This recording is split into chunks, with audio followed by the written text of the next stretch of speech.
ధర్మ జిజ్ఞాసులకు శుభాశీస్సులు. సుఖాన్వేషంలో అనేకమైన అనుష్ఠానాలు మనం చేస్తూ ఉంటాం.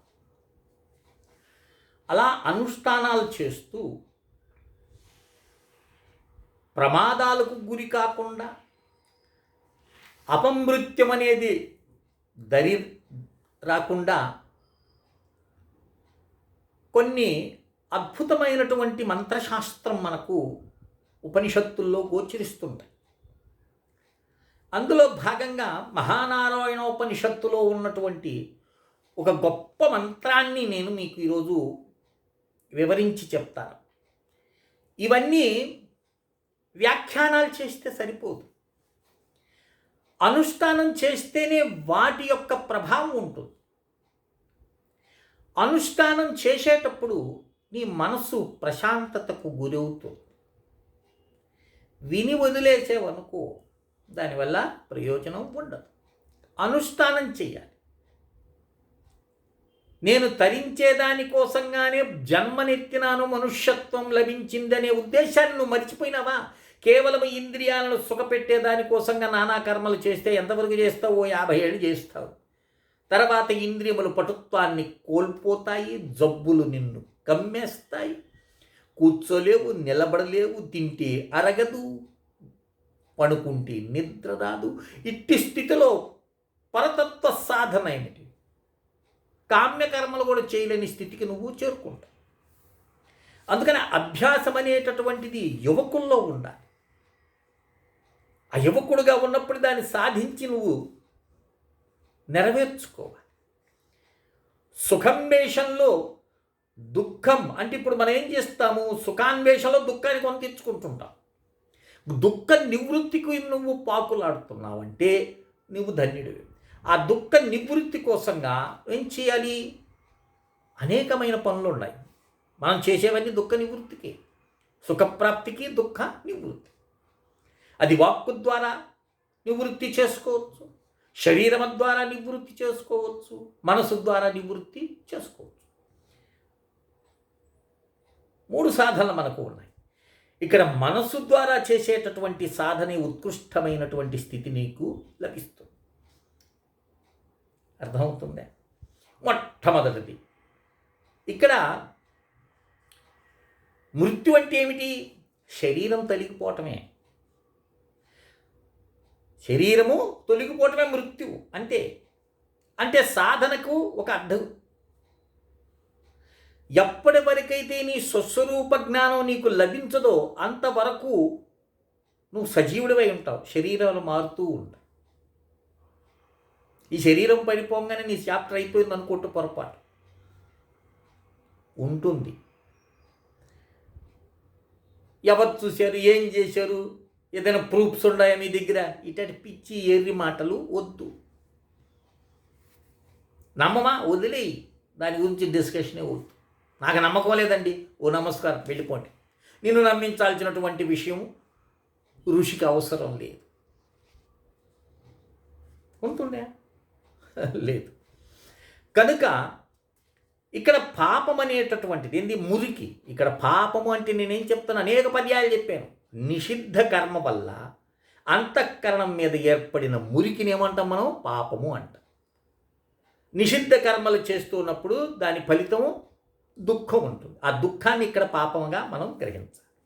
ఆ దుఃఖం తొలగిపోయి ఏమిటి? దుఃఖం తొలగిపోయి ఇంద్రుని యొక్క అనుగ్రహంతో, ఇంద్రియాలకు అధిపతి ఎవరు? దేవతలకు అధిపతి ఎవరు? ఇంద్రుడు. దేవతలందరికీ కూడా ఇంద్రుడు అంటే మనస్సు. ఇంద్రుడు అంటే ఎవరు? మనస్సు. ఆ మనస్సు మనకు ప్రశాంతంగా ఉండిందనుకో కోరుకున్న కోరికలు నెరవేరుతాయి. అల్లకల్లంలో ఉంటే లభించు. కనుక అలాంటి ఇంద్రుడైనటువంటి మనోకారకుడైనటువంటి ఇంద్రుడు నాకు సంపదను అంటే ధనాన్ని, శారీరక మానసికమైన బలాన్ని అందించాలి అని ఇంద్రుణ్ణి ఉద్దేశించి చెప్పే ఒక గొప్ప మంత్రము ఇది. ఈ మంత్రాన్ని నువ్వు వదిలివేస్తూ ఉన్నావు అనుకో, రోజుకు ఒక 11 సార్లు కావచ్చు, 27 సార్లు కావచ్చు, 54 సార్లు కావచ్చు, 108 సార్లు, యదా నీ శక్తి. ఆ శబ్దంలో శక్తి ఉంటుంది. ఆ శబ్దాన్ని నువ్వు మాటి మాటికి నువ్వు ఉచ్చరిస్తూ ఉన్నప్పుడు ఏమవుతుంది, మనసు మీద దాని ప్రభావం చూపుతుంది, పాపం నశిస్తుంది, సంపద బలము నీకు సిద్ధిస్తుంది. ఇప్పుడు ఈ వీడియో యొక్క ఉద్దేశం ఏంది, పాపక్షయము అంటే అపమృత్యు లేకుండా, శారీరక బలము, ధనము, ఈ 3 అందించేటటువంటి ఓ గొప్ప మంత్రం రాసుకోండి. ఇది రాసుకోండి. ఓం అపేతం మృత్యురమృతం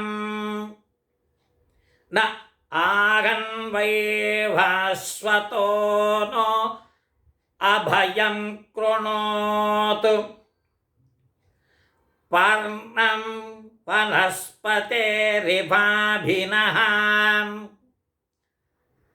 సీయతాగంగ్రయిం సచతాం న సచీపతిః.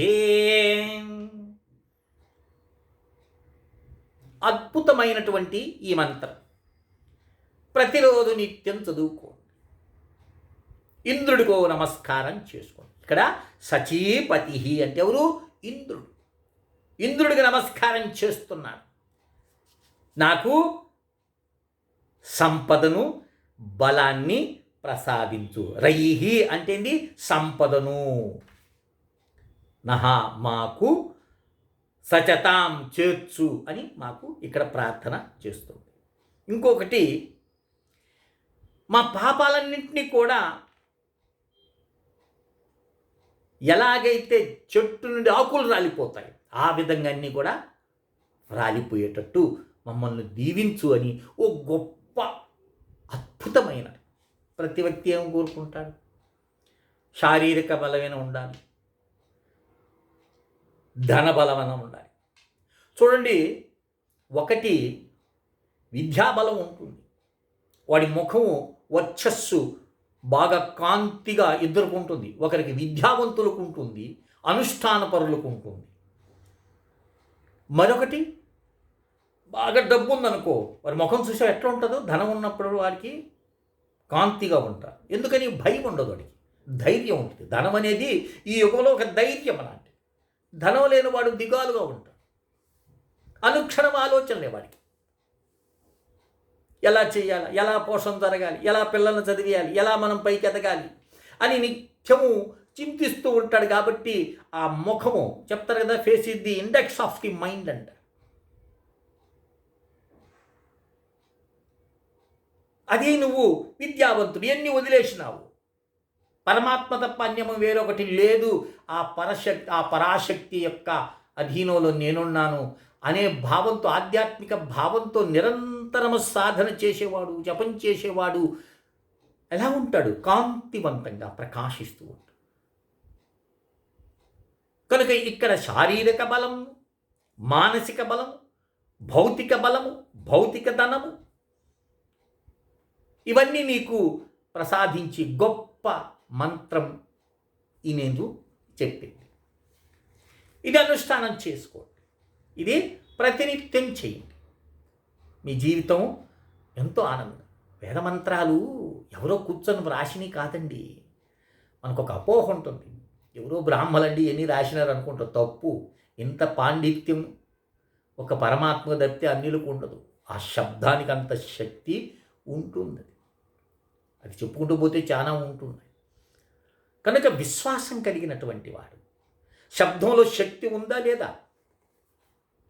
లేదా ఒరే ఫుల్ అని అన్నాను అనుకో, నేను ఇప్పుడు నేను చెప్తున్న వీడియోని మిమ్మల్ని దుర్భాషలాడుతూ మాట్లాడినా అనుకో, శబ్దం నోట్లోంచి వచ్చిందనుకో, ఎన్ని కామెంట్స్ వస్తాయి, ఎన్ని బ్యాడ్ కామెంట్స్ పెడతారు, నన్ను ఎలా తిడతారు. శబ్దానికి లేదా శక్తి ఉందా? తట్టుకోలేవు నువ్వు. దేనివల్ల? శబ్దం వల్ల. నువ్వు నన్ను చూచింది లేదు, నేను నిన్ను చూచింది లేదు. ఆయన వాక్కు విన్నట్టు వెంటనే నీ కళ్ళు ఎర్రబడతాయి. శాంతి వచనాలు పలికానుకో, పొగిడినాననుకో, నీ కళ్ళు చల్లబడతాయి. ఆనందం నీ మొహంలో గోచరిస్తుంది. లేదా శబ్దానికి శక్తి. అంగీకరిస్తావా? అంగీకరించే తీరా. అలాంటి భౌతికమైనటువంటి 4 మాటలు ఉన్నటువంటి శబ్దానికి ఆ శక్తి ఉన్నప్పుడు పరమేశ్వరుని యొక్క నిహశ్వాస రూపంలో వెలువడినటువంటి వేదార్థానికి, వేద శబ్దానికి ఎంత శక్తి ఉంటుందో నీ ఊహకు వదిలిస్తున్నాను.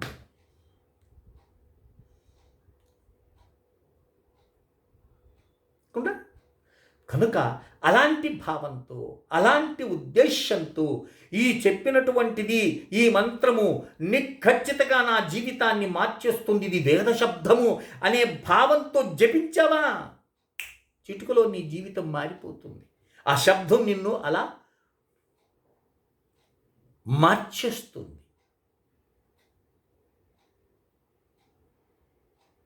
ఎంత అద్భుతం! కుక్కొచ్చిందండి, ఛై అని అంటావు. దానికి అర్థమవుతుంది భాష. అచ్చే అనే మాట వినగానే అది బయటికి వెళ్ళిపోతుంది. పశువు వచ్చింది, హే అని అన్నావు. ఆ పశువుని హే అనగానే అది వెళ్ళిపోతుంది. పశువుని చేయి అనవు, కుక్కని చేయి అంటావు. కుక్కాకే ఓ పక్షి వచ్చింది, షూ అని అంటావు,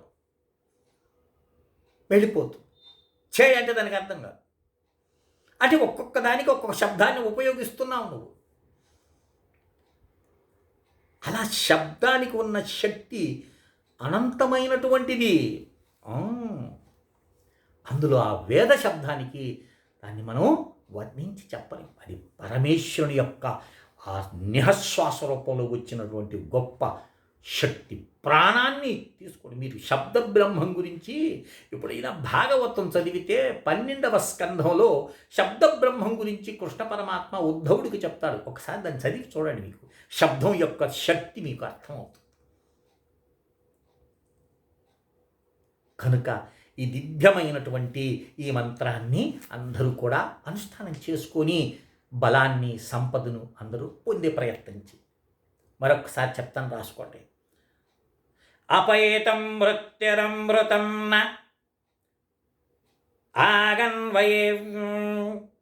ఆగన్వైవస్వతో నో అభయం కృణోతు పర్ణం వనస్పతేరివాభినః శ్రియత్తాగం రయం సచతాన్న సచేపతి. రాసుకోలేం స్వామి, ఏదైనా శబ్దంలో పొరపాటు జరుగుతుందేమో అనేటటువంటి వారు 9966690246 వాట్సాప్కి మెసేజ్ పెట్టండి. బలానికి, ధనానికి, పాపం క్షయం కాటానికి ఇంద్రుడి యొక్క మంత్రాన్ని మాకు ప్రసాదించండి అని పెట్టండి. చక్కగా చేసుకోండి. ఈ జన్మలోనే తరించే ప్రయత్నం చేయను. ఆయన ఎప్పుడు గాలి కలిసిపోతుందో గాలిలో తెలియదు. నిరంతర అభ్యాసం వదలకూడదు. రోజు భోంచేస్తున్నావా? చేస్తున్నాం కదా, లేకపోతే ఈ శరీరం ఉన్నాడు. అలాగే ఆధ్యాత్మిక సాధన అనేది నిత్యం చేస్తుండాలి. అంతేగాని ఇంత చేసేసాను, నాకు అయిపోయిందండి, నాకు పూర్తిగా ఇంకా భగవంతుని యొక్క సాక్షాత్కారం అయిపోయింది, ఇంక నేనేం చేయబలేదని అనుకోవటం పొరపాటు. శరీరం ఉన్నంత వరకు పరమాత్మను ఆరాధిస్తూనే ఉండాలి. నీ స్వరూప జ్ఞానం నీకు లభించిన ఆ తత్వంలోనే ప్రయాణం చేస్తుండాలి. ఆధ్యాత్మిక సాధనే ఉత్కృష్టమైనటువంటి ధనం నాయన. కనుక అభ్యాసం చేసి అందరూ తరిస్తారని ఆశించి అనేకమైన విషయాల్ని మీకు చెప్పాలని ఉంటుంది నాకు, కానీ మీకు అర్థం కావు. వేదాంత విషయాలు, ఆత్మ సామ్రాజ్యానికి సంబంధించిన అనేకమైనటువంటి వేదాంతపరమైనవి, బ్రహ్మసూత్ర భాష్యాలు, యోగ వాసిష్టము, ఇలాంటివన్నీ చెప్పామనుకో ఏందబ్బా తలనొప్పి అనిపిస్తుంది. అందుకని వాటిని మీకు తగ్గవి, మీరు చేసుకోదగ్గవి ఏ చిన్న స్వల్పాంశము, ఎందుకంటే దీనికి నేను ఒక్క ప్రమాణ శ్లోకాన్ని చెప్తూ ఉంటాను. స్వల్పమప్యస్య ధర్మస్య త్రాయతో మహతో భయాత్తని కృష్ణ పరమాత్మ చెప్పిన స్వల్పానుష్ఠానం చాలు, మహాభయాలన్నీ కూడా తొలగి ఆనందం లభించేదని. స్వల్పమైనటువంటి అనుష్ఠానం, సత్యాన్ని గ్రహించు, సత్యాన్ని గ్రహించాలి. ఏది సత్యం అనేది గ్రహించాలి. అర్థమవుతుంది కనుక ఆ దృష్టిని ఉంచుకొని సాధనలు చేసి నిన్ను నువ్వు తరించుకో. అనేకమైన ఉపాయాలు మనకు వేదమాత అందించింది. దాన్ని మనం గ్రహించాలి, అనుష్ఠానం చేయాలి. బ్రహ్మ నుదిటి రాత రాస్తాడు, దాన్ని ఎవరు చెరపలేరు అనేటటువంటిది నానుడి నువ్వు విను ఉంటావు. ఎవరా బ్రహ్మ? మనోవై బ్రహ్మ. మనస్సే బ్రహ్మము నాయన. మనసే కదా ఇదంతా సృష్టిస్తుంది, కాబట్టి మనసే బ్రహ్మము. నువ్వు ఈరోజు ఉన్న స్థితికి కారణం నీ మనస్సే. ఆ మనసులో నువ్వు చేసిన కర్మాచరణ వల్లే ఈరోజు నువ్వు అనుభవిస్తున్నావు. కనుక ఆ మనసును నువ్వు పట్టుకున్నావా, నీ జీవితం ధన్యమవుతుంది. కనుక ఈ విషయాలన్నీ మీరు గ్రహించి సాధన చేసి ఈ మంత్రం కావాల్సినటువంటి వారు వాట్సాప్లో మెసేజ్ పెట్టండి. 9966690246కి వాట్సాప్ మెసేజ్ పెట్టండి. మీకు నేను ఈ మంత్రాన్ని చేస్తాను. ఇచ్చినంత మాత్రం కాదు స్వామ, సాధన చెయ్యి, నిరంతరం చెయ్యి. నిరంతరం స్వామి ఇంద్రుణ్ణి తలుచుకో. భౌతిక సుఖాలన్నీ వాళ్ళే ఇస్తారు. నేను పూర్వం వీడియోలో చెప్పే కదా, యజ్ఞమే సర్వశ్రేష్టమని. ఈ జపయజ్ఞం అనేటటువంటిది కూడా దేవతలు సంతోషిస్తారు, అది గుర్తుపెట్టుకో. కనుక చేసి తరిస్తారని ఆశిస్తూ శ్రీ విద్యోపాసకులు శ్రీ మండే లక్ష్మీ నరసింహ లోకా సమస్తా సుఖినో భవంతు. ఓం తత్సత్, ఓం తత్సత్, ఓం తత్సత్.